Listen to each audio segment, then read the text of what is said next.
It was Benjamin Disraeli who posited, "The youth of a nation are the trustees of prosperity."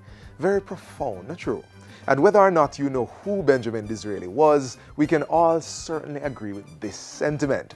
That being said, it's the last Saturday of Youth Month, and we continue to encourage our nation's trustees to level up and be the best versions of themselves. Hi, I'm Theodore Henry, and this is your Jamaica Magazine.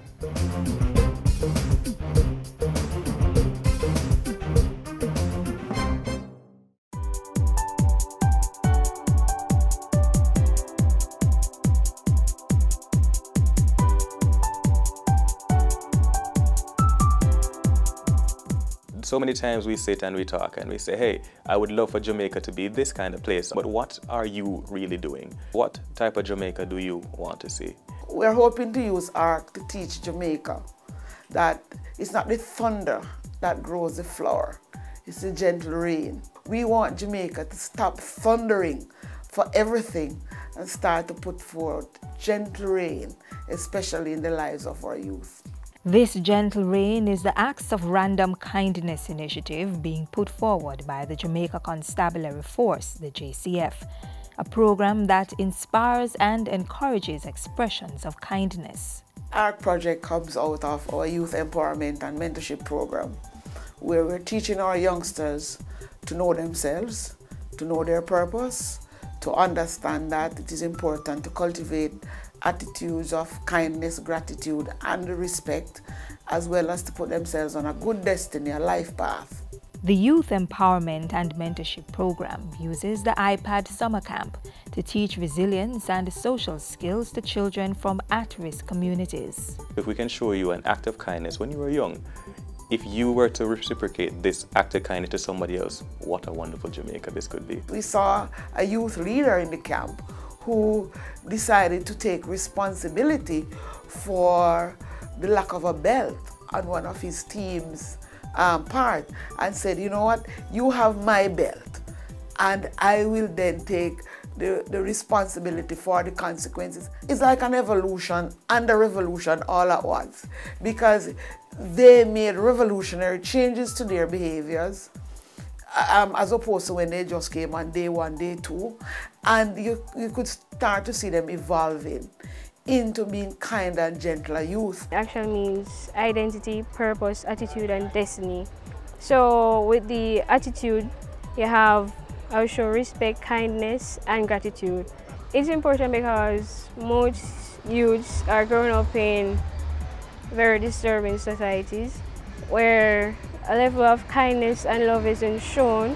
So the camp actually gives us that love that is missing from our lives and help us to reflect this on others as well. We want our youth to do tangible acts of random kindness, to be kindness ambassadors in their schools and communities. This will in turn raise the awareness in adults that they too should be agents of change. We are challenging Jamaica to engage in a very self-conscious way in acts of random kindness amongst adults and towards our children. We want you to think kind, Jamaica. We want you to act kind. We want you to be kind. I am ready. I'm ready. I'm ready. I'm ready. You have to have kindness in your heart. You have to be compassionate towards people. Some persons really need it. A little act of kindness sometimes motivates somebody else. So we want our youngsters at school, at home, and at play to think kind, act kind, and be kind. It is a message that needs to be self-conscious. We are inviting you, youth, adults, business places, to take up your link in the chain and bring this initiative to life. Respond with smiles, hugs, positive affirmations, and acts of kindness to transform relationships in homes, schools, the workplace. Transform relationships right across Jamaica. If we want a kinder, gentler Jamaica, where all of us want to live, work, and raise family, it is important that each and every one of us start to think about the words that we speak to our children. Start with a kind word. Start by giving a smile and saying good day. Start by saying thank you. start by giving a hug. Where you can, be a mentor. Just listen to their concern. Show that you have some degree of understanding and empathy. Be conscious, be aware. The cost to being kind is a state of mind.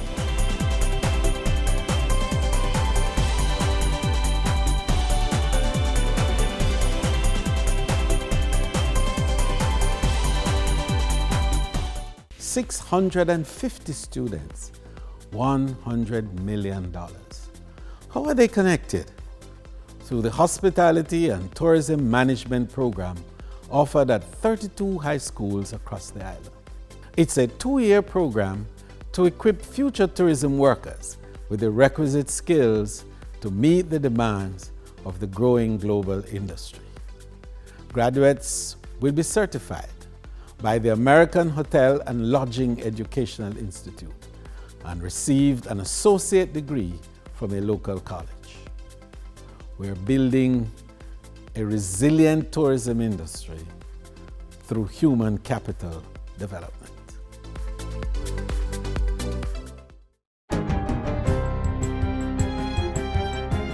Hi there, I'm Simone Wolf with your JIS News of the Week.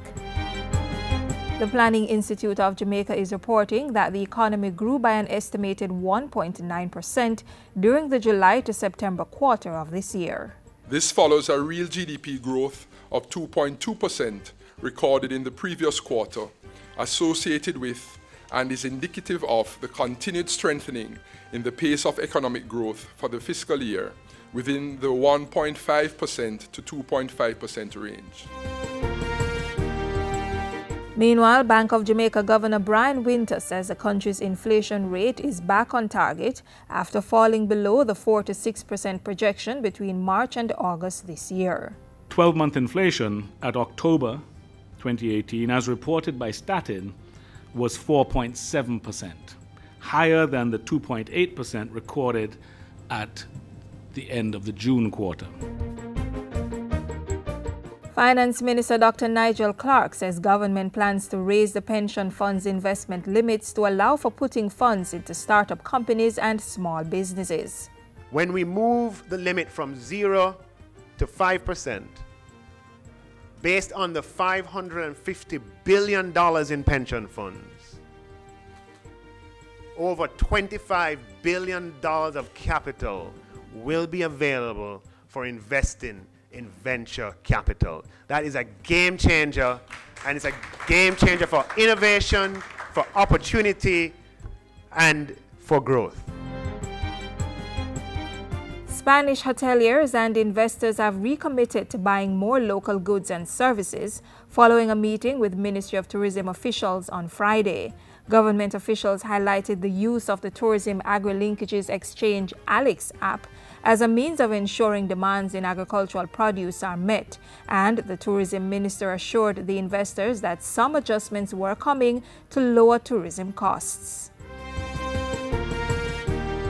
19 farmers from the New Forest Duff House Agro-Park have received Global GAP certification to export various crops to international markets.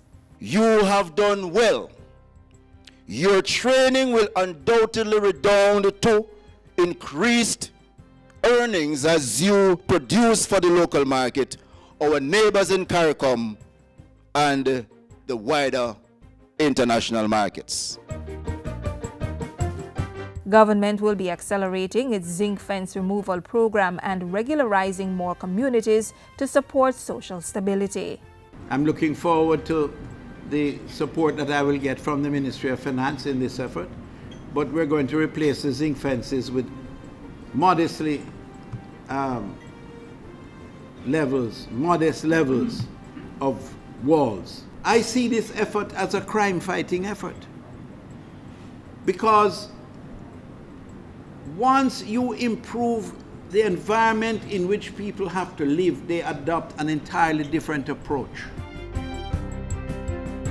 Cabinet has approved a number of contracts for sport and housing development, including $71.5 million to replace the synthetic Stadium East running track at the National Stadium, and 2 contracts for civil infrastructure works at the NHT's Friendship Housing Development in St. Elizabeth.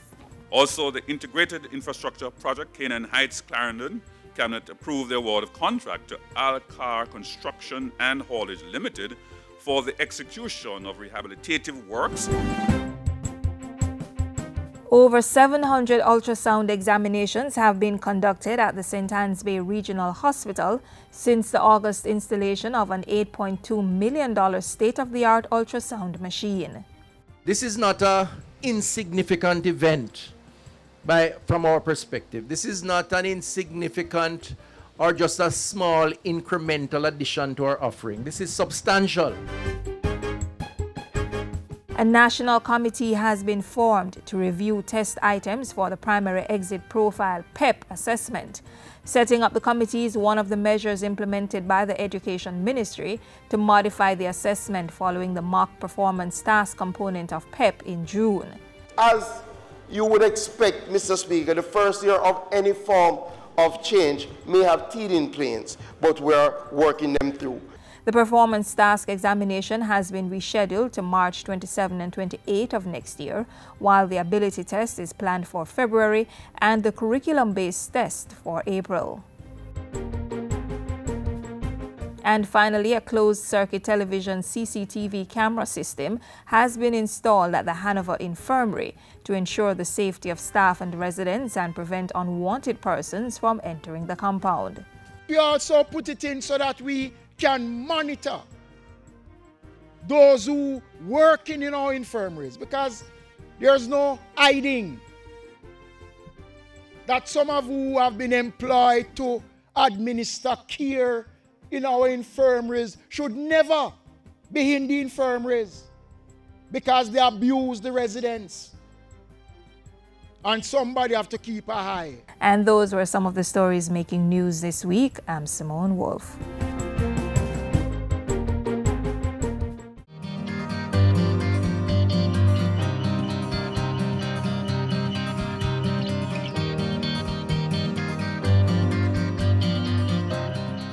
As a Jamaican doing business with any revenue collection agency, did you know that you can appeal a tax assessment done by that agency? This is facilitated through the Revenue Appeals Division of the Ministry of Finance and Public Service. Here is what you need to know about that process of appeal.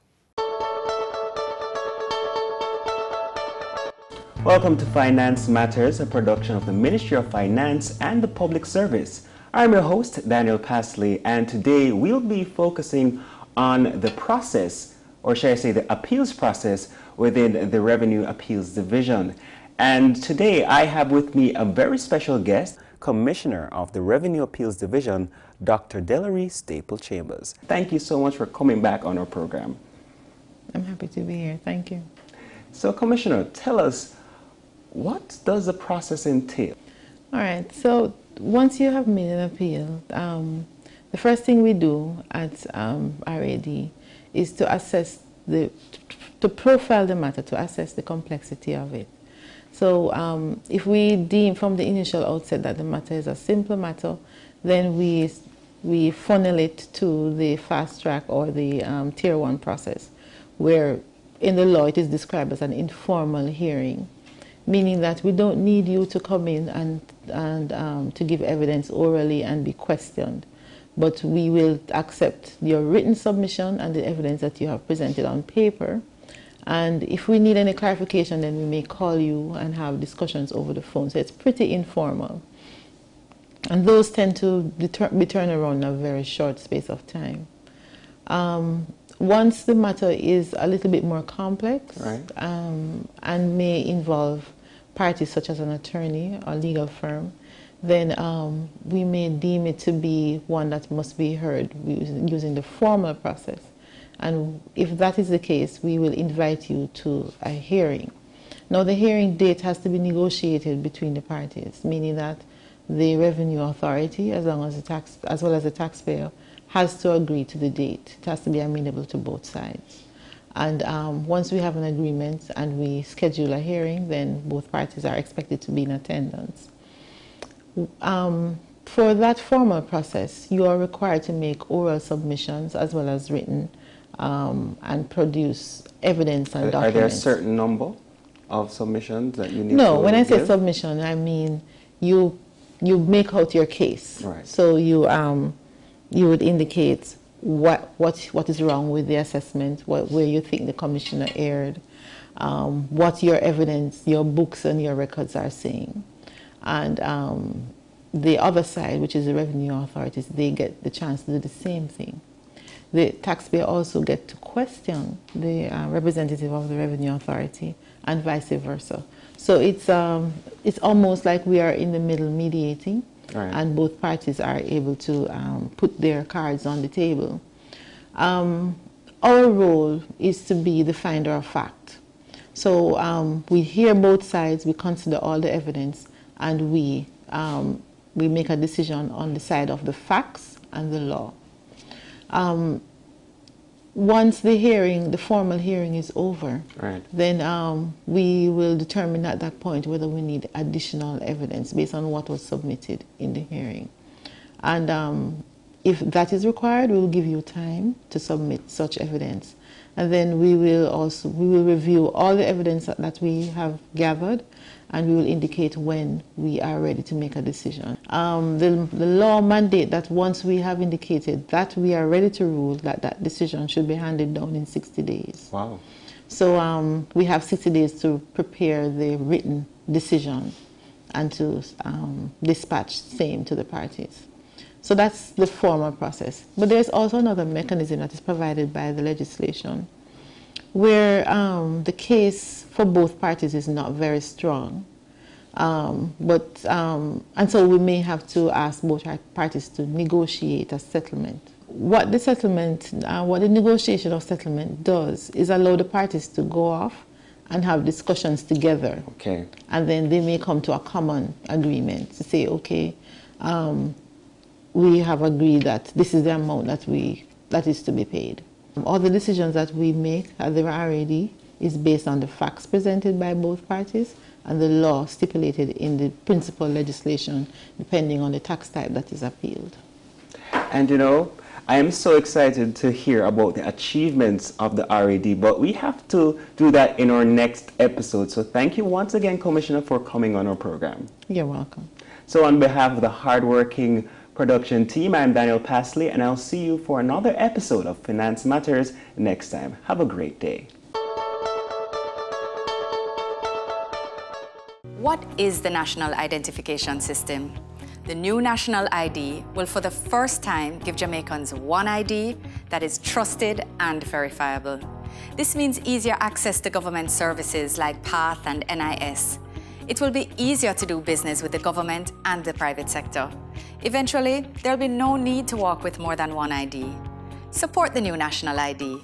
Get the facts at nidsfacts.com or on Facebook, Twitter, and Instagram at nidsfacts. Part of empowering the youth is providing them with the tools to succeed in life. For example, a tool that links those looking for work with prospective employers in their field. Take a look.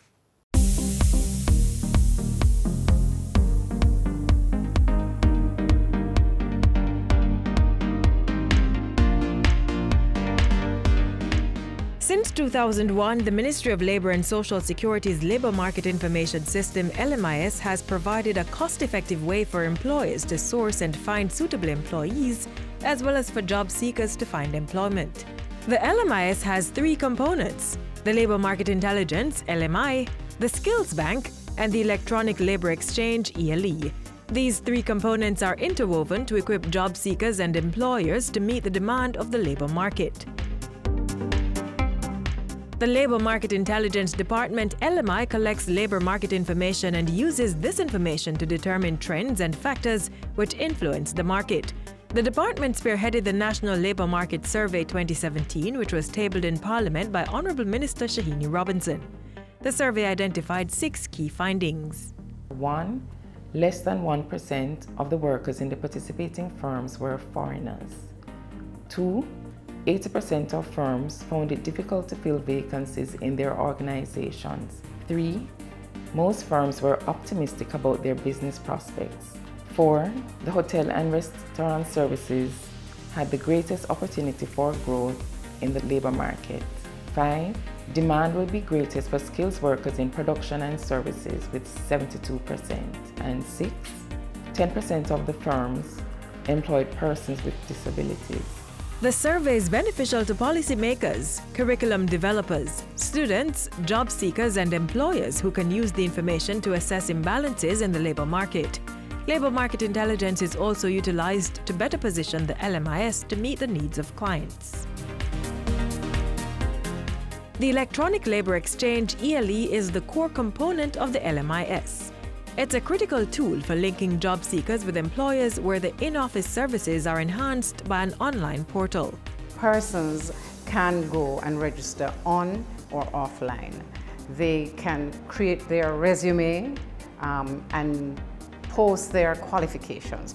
And we match those skill sets with jobs that are already posted by employers. What we do is to do preparatory work in terms of getting individuals ready for the world of work. And these are done through our employability skills sessions. And these are done effectively to allow for the individual person to be ready to go into an organization and display the relevant soft skills that we want in order to have productivity.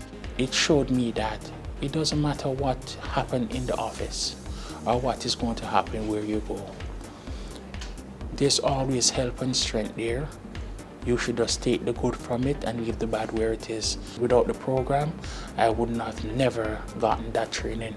Since its launch, the LMIS website has attracted more than 14,000 job seekers and over 1,000 employers, earning their trust and becoming a national employment portal.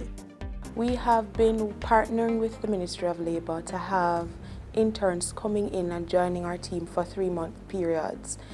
What they have been able to do is to come in and to create a steady pipeline for us of talent that we have been able to infuse into the workspace and to be able to fill our entry-level roles. The experience has been a good one for us. We've been able to find talent that we can transition into the organization, and most of them are still with us and doing very well. I am very grateful for the program. When I left high school, I was in and out of jobs, and thanks to the ELE program, I'm here at the COK Sodality. I've been to 3 departments thus far, and I must say it has been a very good experience. The LMIS is committed to serving Jamaica's labor force and has been building sustainable partnerships to enrich and increase access to the service. The latest of which has been through the New Employment Opportunities Project, which the executing body is youth.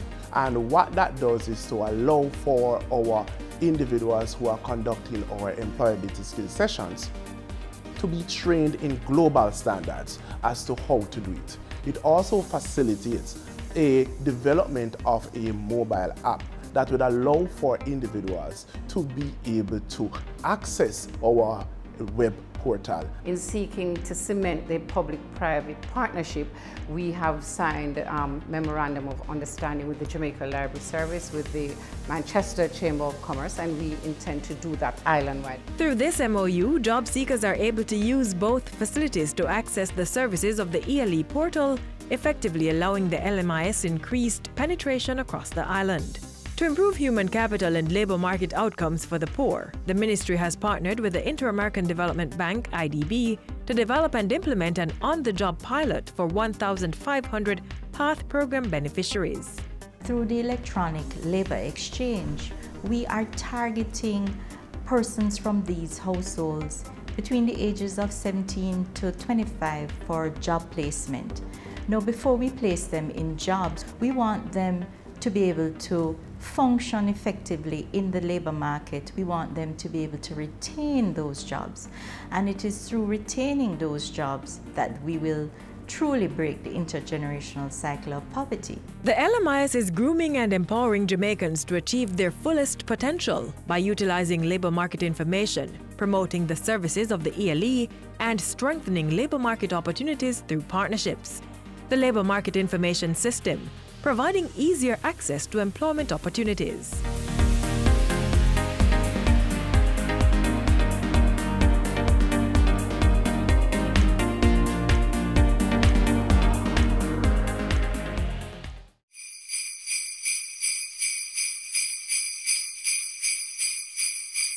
Do not leave valuables such as gifts, laptops, and cell phones in plain view in your car. If you have to leave these items in the vehicle, put them in the trunk. This will decrease the likelihood of a car break-in.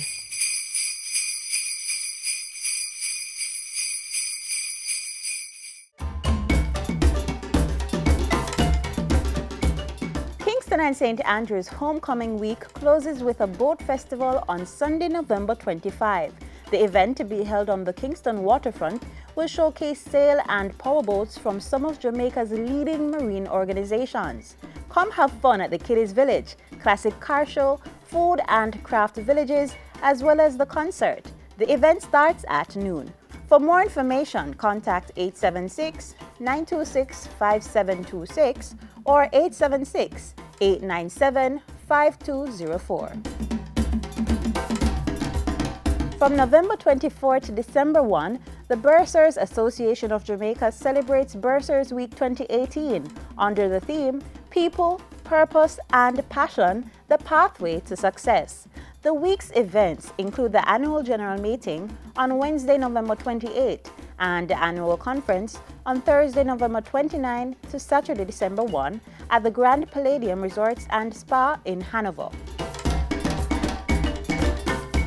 November 30 is the deadline for entries to the JCDC's 2018-2019 dance competition. Entry forms and the rules and guidelines are available on the website www.jcdc.gov.jm. You can also visit the JCDC's head office at 325 Phoenix Avenue, Kingston 10, or any of the parish offices island-wide for additional information. So what are you waiting for? Dance your way to the finals in 2019. Do you have something to share on our notice board? Give us a call at 876-922-8690 or email cthomas@jis.gov.jm or kferguson@jis.gov.jm.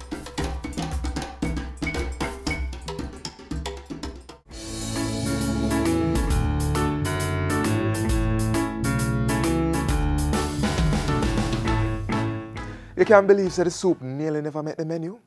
Look how that vexed me today. And without any further delays, that's how we add that little dash of flavor. Tell me, you never miss it, or did you? Alright, let's be fair. Here it is. The word is Bex. Bex is our colloquial expression to its English equivalent, vex, which means to hold malice. See, I came through on the soup. Can't vex with me again.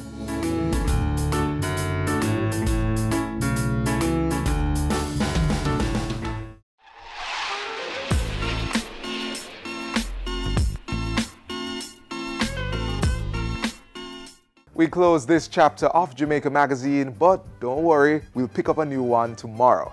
As always, we invite you to visit our website to view this and other programs. So that's jis.gov.jm. Also find us on YouTube, Facebook, Twitter, and Instagram. On behalf of the entire team here at the JIS, I'm Theodore Henry. Thanks for watching.